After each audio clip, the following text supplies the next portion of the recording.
Hello, welcome to American School of English Language. Guys, today in this video we will talk about correlative conjunction not, but, and we will discuss all its uses. So let's proceed. We use not but to express a contradiction, negating the first option, that we will negate the first option while emphasizing the seconds.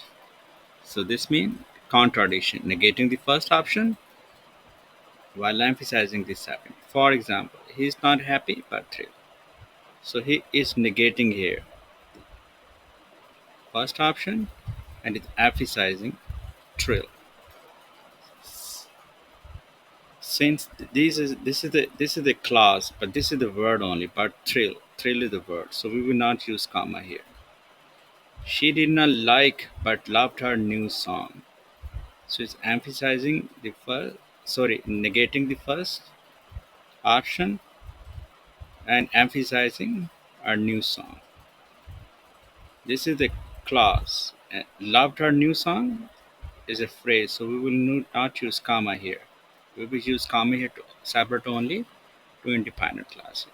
Let's take some other example. I see you not in the mood to eat a burger but a pizza.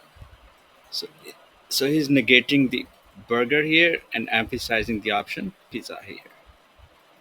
Not just one friend turned up to help, but the entire team arrived. So he's emphasizing the entire team arrived to help. So since both are two independent classes, this one, this is the independent class, and this one is also independent class. So we will use comma here to separate them. He is not a doctor but a servant. So he's negating a doctor here, emphasizing the option surgeon. A surgeon is a phrase. So we will not use comma here because a surgeon is a phrase. So I hope you guys like my video. If you like my video, please subscribe my channel so you could receive weekly updates about my channel. Thank you.